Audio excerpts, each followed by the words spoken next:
감사합니다.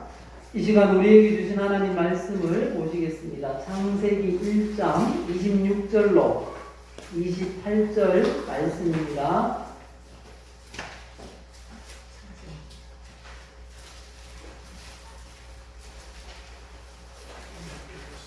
하나님이 이르시되 우리의 형상을 따라 우리의 모양대로 우리가 사람을 만들고 그들로 바다의 물고기와 하늘의 새와 가축과 온 땅과 땅에 기는 모든 것을 다스리게 하자 하시고, 하나님이 자기 형상 곧 하나님의 형상대로 사람을 창조하시되 남자와 여자를 창조하시고, 하나님이 그들에게 복을 주시며 하나님이 그들에게 이르시되 생육하고 번성하여 땅에 충만하라.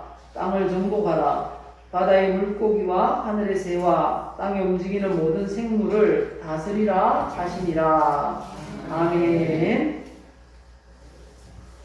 천지 만물을 누가 창조하셨다고 하십니까? 예, 히브리서 우리 3장 4절 다시 한번 읽어보실까요? 집마다 지연이가 있으니 만물을 지으신 이는 하나님이시라. 예, 그렇습니다. 하나님께서 이 천지 만물을 창조하셨습니다. 근데 그 천지 만물 중에 최고의 걸작이 있습니다. 무엇일까요? 하나님이 만드신 천지 만물 중에 최고의 걸작. 맞습니다. 사람 혹은 인간이라고 할 수 있습니다. 그래서 하나님의 최고의 걸작, 인간이 어떤 존재인지를 아는 것이 매우 중요합니다. 그래서 이 시간 우리에게 주신 하나님 말씀을 통해서 인간은 어떤 존재인가 라는 제목으로 말씀을 전하겠습니다. 우리 또 한번 가까이에 계신 분들과 이렇게 인사합시다. 해답은 하나님께 있습니다. 하나님을 찾읍시다. 예, 해답이신 우리 하나님을 찾고 찾아서 우리 자신들이 어떤 존재인지를 알고 더욱더 복된 인생을 살아가시기를 예수님의 이름으로 축복합니다. 오늘 우리가 읽었던 이 창세기는 모든 것의 시작을 알려주시는 그런 성경입니다. 특히 인간이 어떤 존재인지를 알 수 있는 그 인간의 시작에 대해서 명확하게 알려주고 있습니다. 하나님께서 인간을 어떤 존재로 만들었는지를 이 시간 살펴보고 은혜를 나누도록 하겠습니다. 인간이 어떤 존재라고 하시는가? 첫 번째는요, 인간은 하나님의 특별한 피조물이라는 것입니다.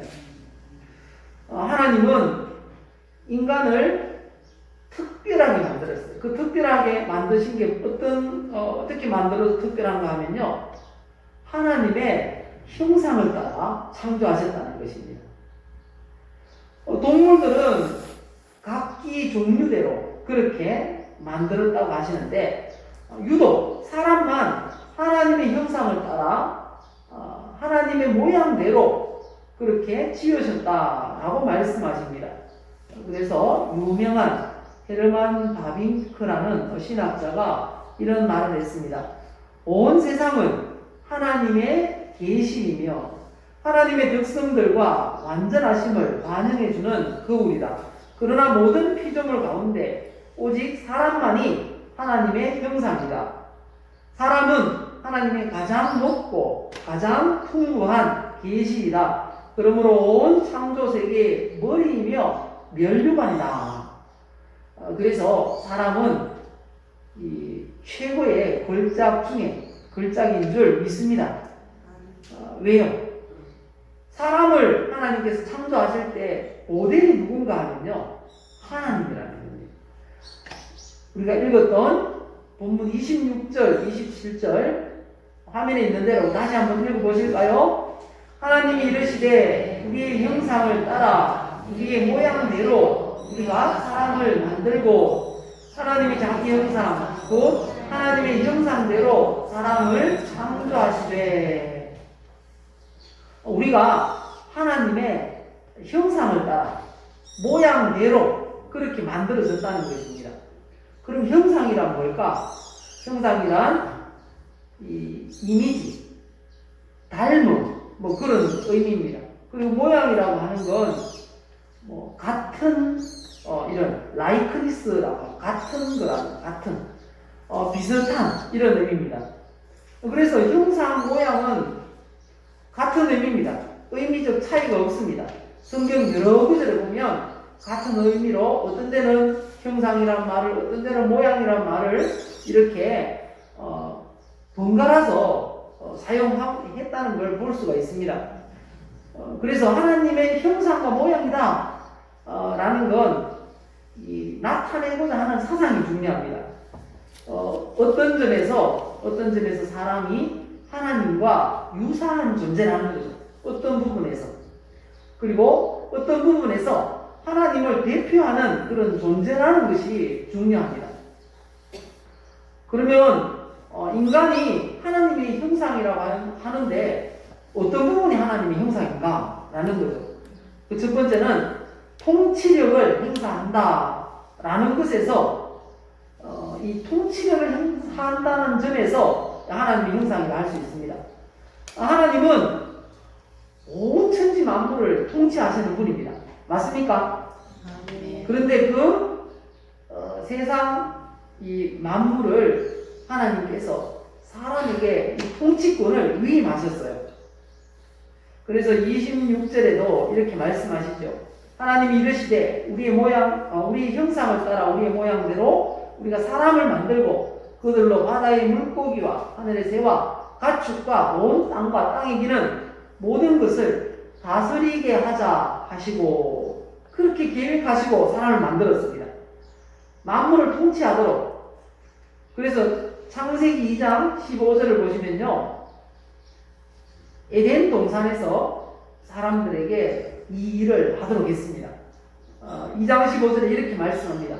여호와 하나님이 그 사람을 이끌어 에덴 동산에 두어 그것을 경작하며 지키게 하시고 라고 말씀하십니다. 먼저 통치력을 행사한다는 점에서 하나님의 형상과 닮았다라는 것이고, 두 번째는 공동체로 존재한다는 점에서 하나님의 형상이라 할 수 있다는 것입니다. 26절을 가만히 보시면요, 이 창세기 1장 26절을 보시면 이 성경을 읽는 사람들이 충격을 받을 수도 있는 말씀입니다. 왜냐하면 하나님은 몇 분일까요? 네, 한 분이죠. 하나님은 한 분이신데 여기 보면 1장 26절에는 하나님이 하나님을 가리키기를 우리라고 한다는 거예요. 우리. 자, 제가 성경을 읽어드릴 텐데요. 몇 번 우리라고 하는지 한번 세보시기 바랍니다. 하나님이 이르시되 우리의 형상을 따라 우리의 모양대로 우리가 사람을 만들고, 우리라는 말이 몇 번 나왔습니까? 세 번이 나왔습니다. 하나님이 분명히 한 분이신데 우리라고 하는 거죠. 이 하나님이 이 복수형으로 존재하시는데 이걸 신학용어로 아까 말씀하셨죠. 누군가 말씀하셨는데 삼위일체라고 하십니다. 분명히 한 분인데 세 인격 혹은 세 위격으로 존재하신다는 거죠. 그래서 삼위일체라고 합니다. 하나님은 결코 외로운 분이 아니시다 라는 것을 말씀하고 있습니다. 그리고 다른 어떤 분들과 함께 교제하시는 분이다 라는 것을 말하고 있는데요.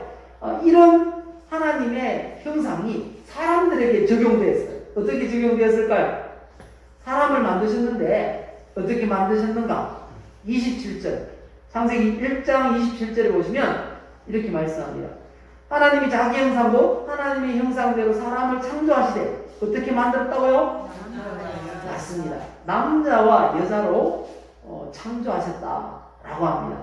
남자와 여자로 창조하셨다는 건 이런 의미들이 있습니다.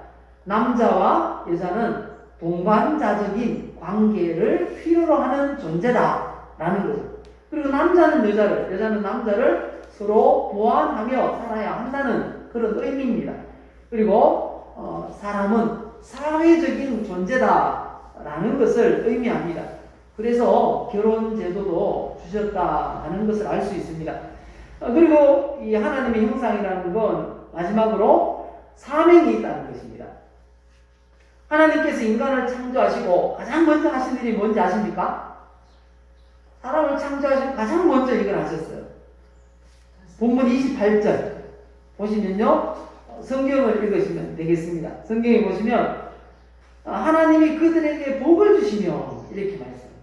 가장 먼저 뭘 하셨다고요? 복을 주셨습니다. 그리고 그 주신 복이 뭔가? 바로 사명, 할 일을 주셨다는 겁니다. 하나님이 그들에게 이르시되 생육하고 번성하여 땅에 충만하라, 땅을 정복하라, 바다의 물고기와 하늘의 새와 땅에 움직이는 모든 생물을 다스리라, 이런 사명을 주셨습니다. 인간은 인격을 소유한 존재입니다. 그래서 동시에 책임을 지닌 존재라는 점이 하나님을 닮았다라는 것입니다. 사람은 책임감이 있습니다. 누구에게든지 책임감이 있습니다. 그래서 하나님이 부르시면 응답해야 된다는 그런 책임감을 반응하는 그런 존재가 바로 사람인 것입니다. 그래서 하나님은 결정을 내리시고 다스리기도 하시는 분이지만 하나님의 형상대로 지원받은 그 사람도 똑같습니다. 결정을 내리기도 하고 다스리기도 하는 그런 인격체라는 거죠. 그래서 사명을 감당하는 것이 바로 하나님의 형상을 회복하는 것입니다. 그렇다면 사명이 뭘까요? 사명.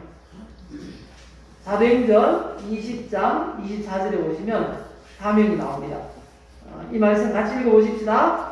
내가 달려갈 길과 주 예수께 받은 사명 곧 하나님의 은혜의 복음을 증언하는 일을 마치려면은 나의 생명조차 조금도 귀한 것으로 여기지 아니하노라.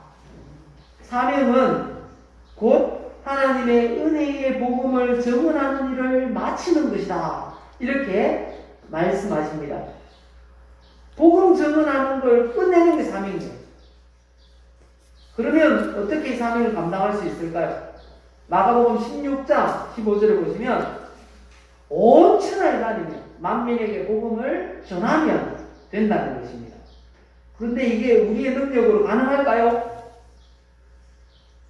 가능하지 못합니다. 그래서 이렇게 말씀합니다. 사도행전 1장 8절에 오직 성령이 너희에게 임하시면 너희가 권능을 받고 그러면 어떻게 된다고요?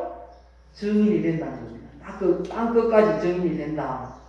그래서 성령 받고 권능 받아서 사명을 감당할 때 하나님의 형상대로 사는 것입니다. 우리가 이제 추석 명절을 맞이하게 되는데요. 우리가 사명을 감당함으로 하나님의 형상을 드러내시기를 바랍니다. 자녀들 오고 또 친지들을 만나고 그렇게 할 때 사명이 뭐라고요? 맞습니다. 어떻게든지 틈을 얻어서 복음을 전할 수 있기 위해서 애를 쓰시기 바랍니다. 그냥 가만히 지나가는 것과 기도하면서 복음 전할 기회를 주세요, 기도하면서 지나가는 것 차이가 있을까요? 다를까요?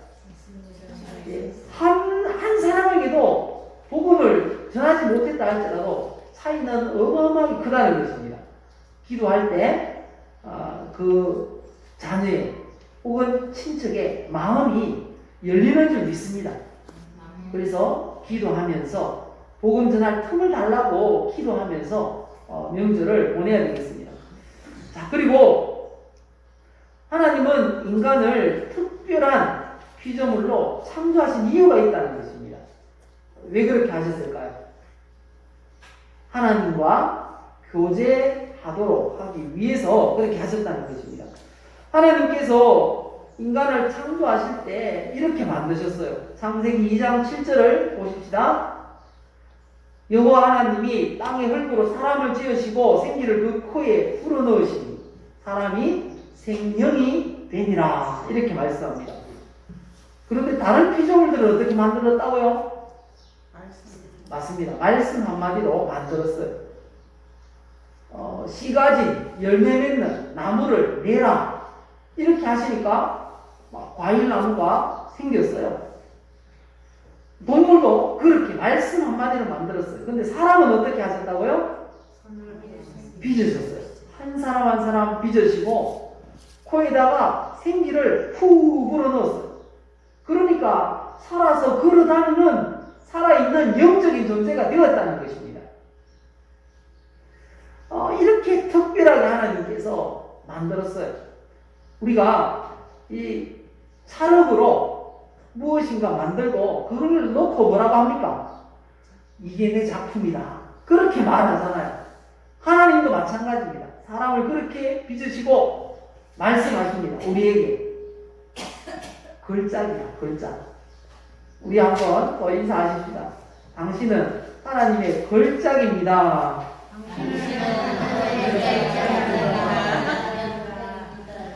그래서 비교하면 안 됩니다. 비교하면 안 돼요.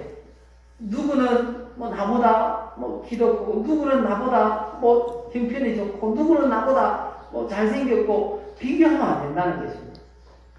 우리 한 사람 한 사람은 걸작이에요, 걸작. 그래서 우리는 다 지 잘난 맛에 살아야 됩니다. 맞습니까? 네, 자기 자신에 대해서 자부심을 안 가지면 누가 자기 자신을 존중해 주겠습니까? 나를 존중하는, 나를 사랑하는 그런 사람이 아주 좋은 인격자입니다. 자, 그리고 하나님이 왜 인간만 이렇게 특별한 영적인 존재로 만드셨을까요?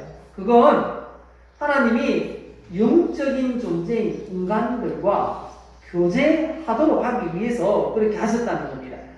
하나님은 우리와 교제하기 원하세요. 어떻게 할 수 있습니까? 에덴 동산을 창설하시고 그곳에 사람을 두신 것으로 알 수 있습니다. 창세기 2장 8절을 보실까요? 여호와 하나님이 동방의 에덴의 동산을 창설하시고 그 지으신 사람을 거기 두시니라.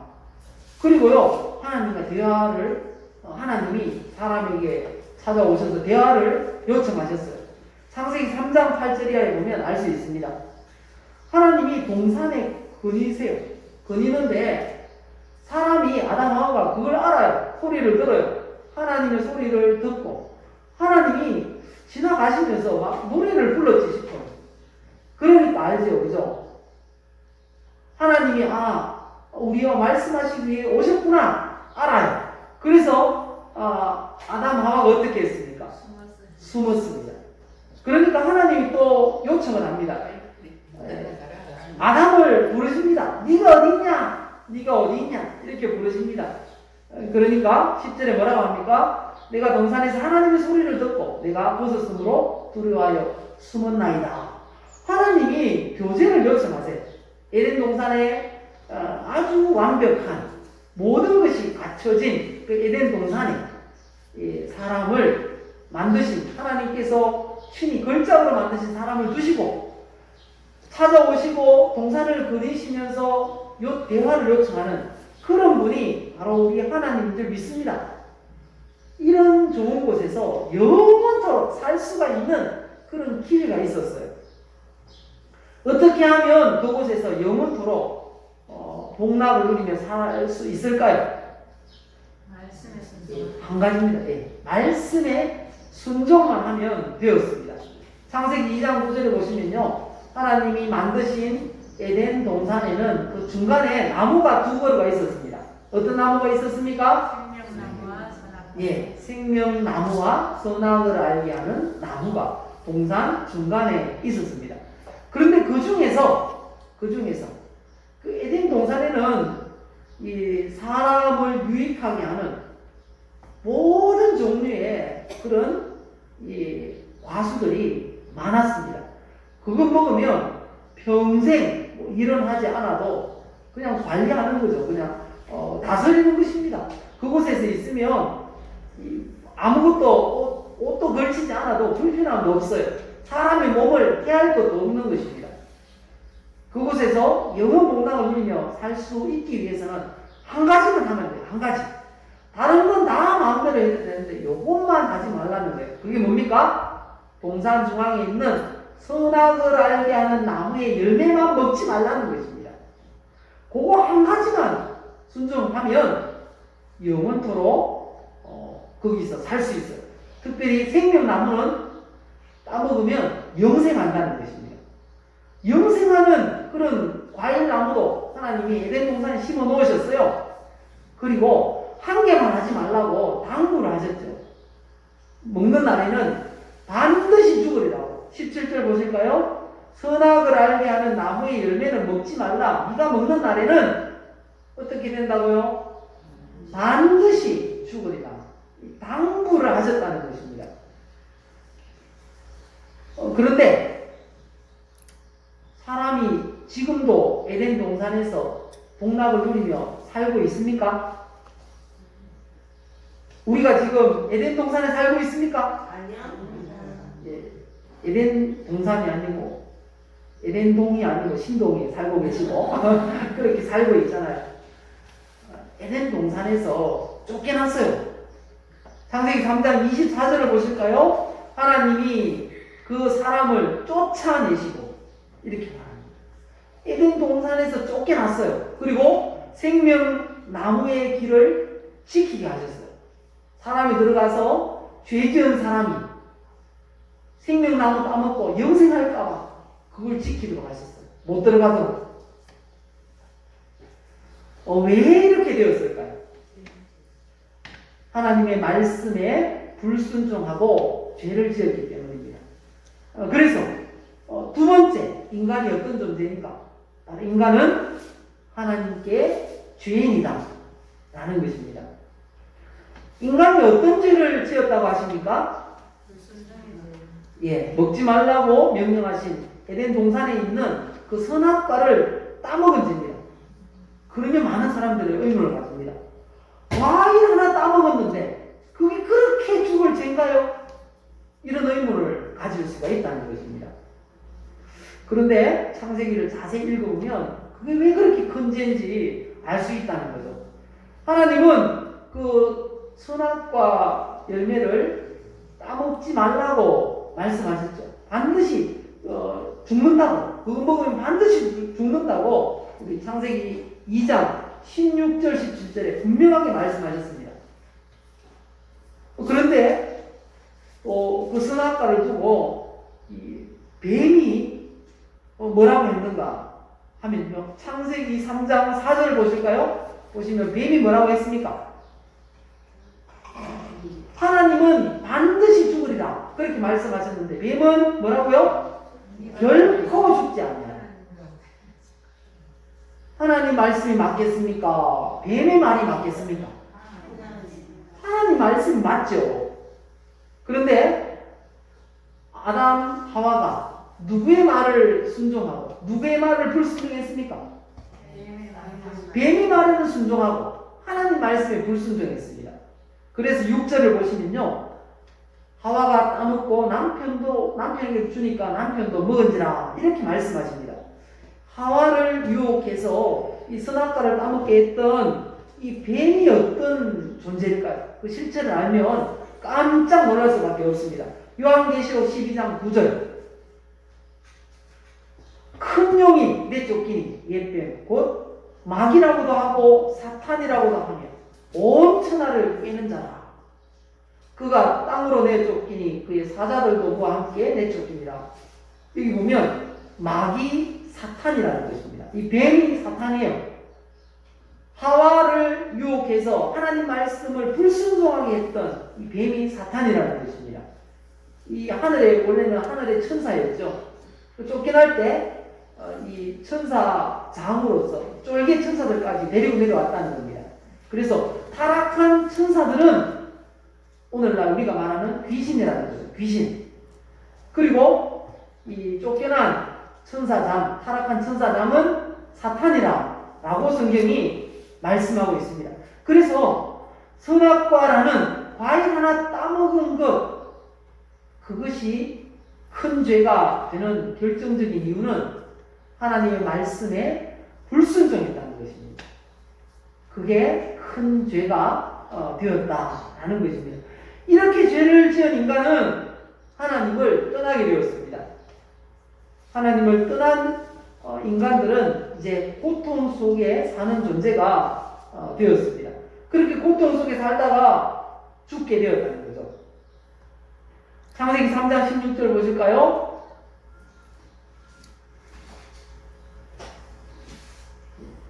하나님을 떠난 인간이 어떻게 됐다고요?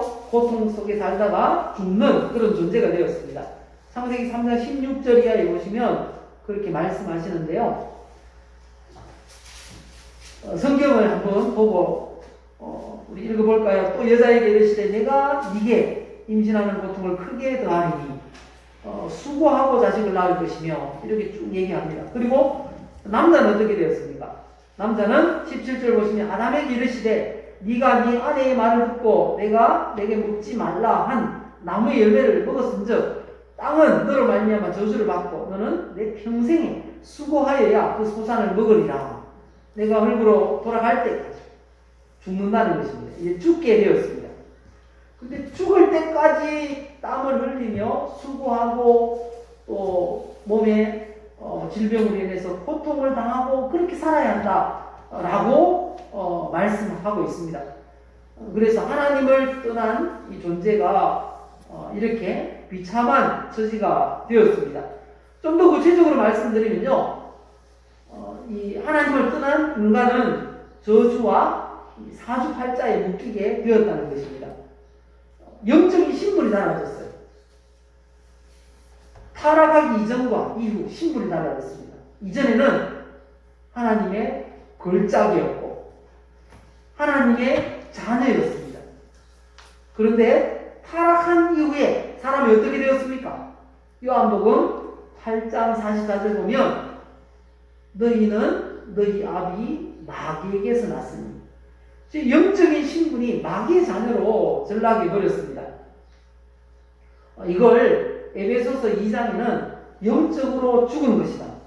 마귀에게 끌려다니는 불행한 존재가 된 것이다. 그리고 본질상 진노의 자녀가 된 것이다. 이렇게 말씀을 합니다. 그리고 하나님을 떠난 인간은 이제 열심히 일을 하다가 이제 연세가 들고 하면은 몸에 질병이 오기도 하고 그렇게 하죠. 그런데 영적인 그런 육신적인 모든 질병은 바로 타락 이후에 오게 됐다는 겁니다. 죄를 짓고 나서 오게 됐다는 것입니다. 그래서 사도행전 8장 7절에 보면 많은 사람들이 질병으로 고통을 당하게 되었다라고 말씀합니다. 이렇게 비참하게 살다가 마지막에는 어떻게 된다고요? 예, 죽음을 맞이하게 됩니다. 죽음이 가장 큰 고통이라고 하잖아요.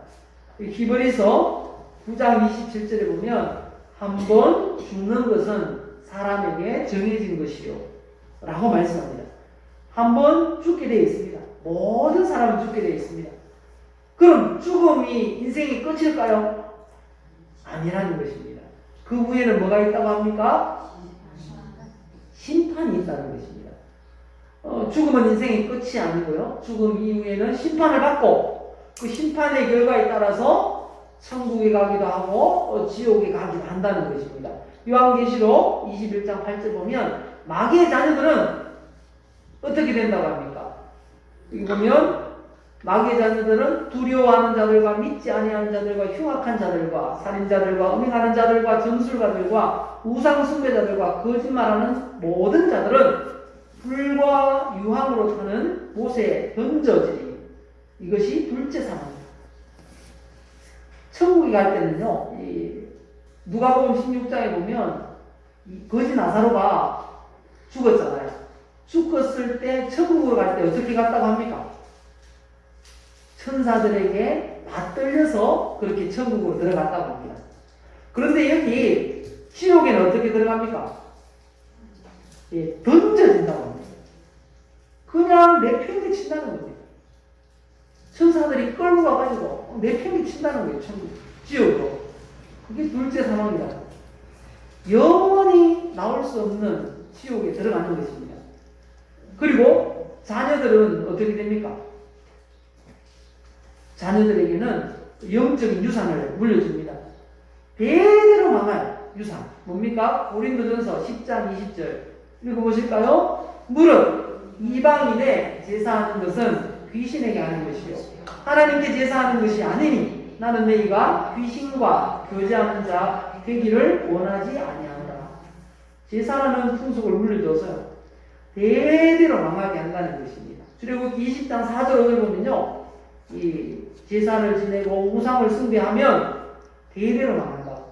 3, 4대까지 그 저주가 임한다고 말씀하고 있습니다.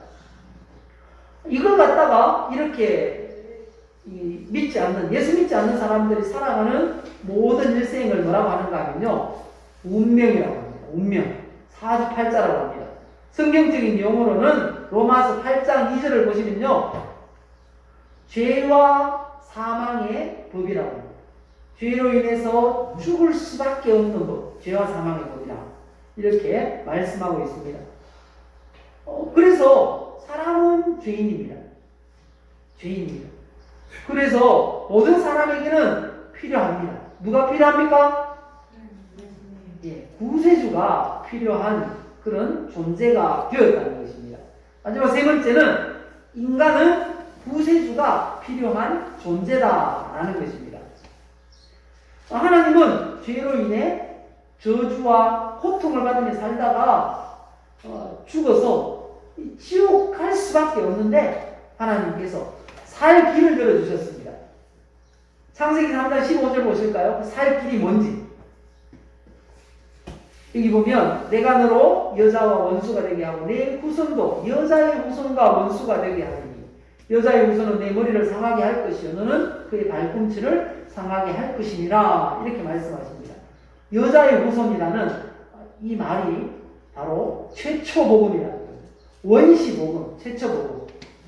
여자의 후손은 메시아가 오시는데 여인에게서, 동정녀에게서 태어난다는 겁니다. 누구를 가리키는 걸까요? 예수님을 가리키는 거겠죠. 그리고 그 여자의 후손이 오실 때까지 그럼 어떻게 해야 될까요? 창세기 3장 21절 보시면 이제 피제사를 드려야 한다는 거죠. 내 죄를 대신해서 어떤 동물이든지 죽고 피를 흘려야 내가 살 수 있는 겁니다. 그게 피제사라는 것입니다. 히브리서 9장 22절에는 이렇게 말합니다. 율법에 따라 그의 모든 물건이 피로써 정결하게 되나니 피 흘림이 없은즉 사함이 없느니라. 하나님께서 가죽옷을 지어주실 때 동물을 잡아서 죽여야 되거든요. 피를 흘리고 우리의 아담 하와에게 가죽옷을 지어주셨습니다. 피를 흘려야 내가 산다는 것입니다. 그리고 하나님의 때가 되었을 때 이제 메시아를 보내주셨습니다. 그 메시아가 누구라고요? 예수님이다 라고 말씀합니다. 갈라디아 4장 4절 보시면요, 갈라디아 4장 4절 보시면 때가 참에 하나님이 그 아들을 보내사 여자에게서 나게 하시고 바로 여자의 후손이 때가 되었을 때 오셨다는 것입니다. 그분이 누구라고요? 로마서 1장 2절에 보면 그게 복음이라는 겁니다. 구세주가 오셔서 우리를 구원하신다는 거예요. 그게 복음인데 복음이 뭔가? 로마서 1장 2절에서 4절 보면요 이렇게 말씀합니다. 이 복음은 쭉 설명하다가 마지막 4절 뭐라고 합니까? 마지막 부분에 곧 뭐라고요? 우리 주 예수 그리스도시입니다. 바로 이 복음은 예수 그리스도 이렇게 되는 것입니다. 그래서 우리는 우리의 구주이신 예수 그리스도를 믿으면 구원받는 줄 믿습니다. 요한복음 3장 16절 말씀하시죠. 하나님이 세상을 이처럼 사랑하사 독생자를 주셨으니 이는 그를 믿는 자마다 멸망하지 않고 영생을 얻게 하려 하십니다. 이 구절에 하나님이 누구를 이처럼 사랑하신다고요? 세상 속에 누가 있습니까? 우리가 있습니다. 그 중에 내가 있잖아요. 여기 나를 넣어서 한번 읽어보실까요? 하나님이 나를 다시 들렸습니다. 다시 한번 시작. 하나님이 나를 이처럼 사랑하사 독생자를 주셨으니 이는 그를 믿는 자마다 멸망하지 않고 영생을 얻게 하려 하심이라. 바로 이것입니다. 예수님을 믿으면 된다는 것. 그럼 믿는 게 뭡니까? 요한복음 1장 12절 영접하는 것이다. 그 영접하시는 게 뭔가? 영접하는 게 뭔가? 로마서 10장 10절 한 칸 넘겨주세요. 로마서 10장 10절 마음으로 믿고 입으로 시인하는 것. 그게 바로 영접이다. 이렇게 말씀합니다. 근데 왜 예수를 믿어야만 구원받을까요? 왜 예수를 믿어야만 구원받을까요? 요한복음 14장 6절 보면 예수님이 하나님께로 가는 유일한 길이기 때문이다. 이렇게 말씀하십니다. 사도행전 4장 12절에도 다른 이름이 없어요. 예수님 믿는 밖에. 예수님 밖에 없어요. 그래서 예수님만 믿어야 구원받는다. 라고 말씀하는 것입니다. 이번 주간에는 명절 연휴가 있습니다. 그래서 우리가 어떻게 이 명절 연휴를 보내야 될지 세 가지로 이렇게 정리를 해봤는데요. 이 예수 믿는 성도가 어떻게 살아야 하는가? 첫 번째는 나를 구원하신 예수 그리스도의 복음을 전해야 한다 라는 것입니다. 복음을 전해야 한다. 나를 구원하신 예수 그리스도의 복음을 전해야 한다. 혹시 여러분들은 어디 가서 음식을 먹었는데 진짜 맛있어요. 진짜 맛있어요. 그러면 내 가족이나 좋아하는 사람이 생각납니까? 안 납니까? 나죠.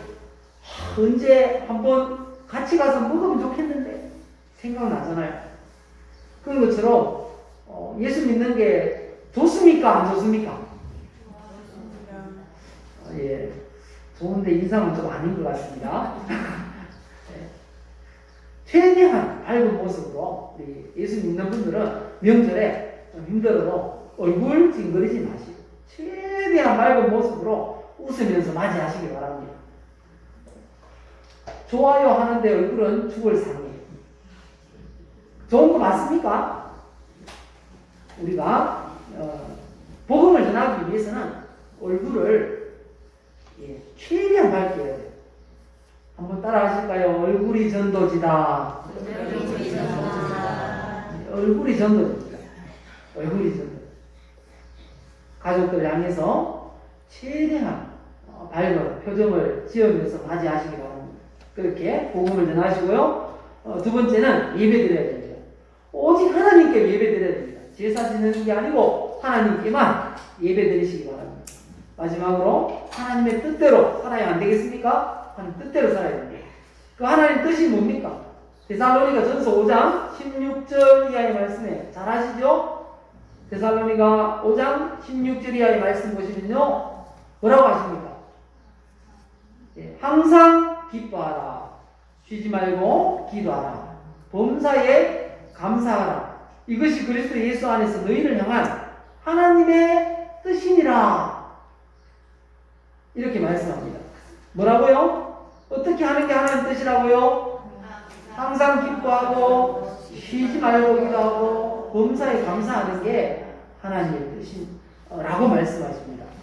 그게 바로 행복하게 사는 겁니다. 전도서 6장 6절 보실까요? 우리가 아무리 오래 살아도 행복하게 안 살면 가치가 없다는 겁니다. 그럼 어떻게 행복하게 살 수 있습니까? 신명기 10장 13절 읽어보십시다. 읽고 마치겠습니다. 내가 오늘 네 행복을 위하여 네게 명하는 여호와의 명령과 규례를 지킬 것이 아니냐. 오늘 여러분들에게 선포했던 이 말씀대로 살면 행복합니다. 믿습니까? 네. 말씀대로 살아서 그 말씀이 뭡니까? 명절도 행복하게 보내려면 복음 전하면 됩니다. 그리고 예배하시고요. 가족들과 모여서 예배하시고 혹은 믿는 분들끼리라도 예배하시고 그리고 하나님 뜻대로 늘 기도하고 기뻐하고 감사하며 사시기 바랍니다. 그래서 행복한 한 주간 되시기를, 행복한 성도가 되시기를 예수님의 이름으로 축복합니다.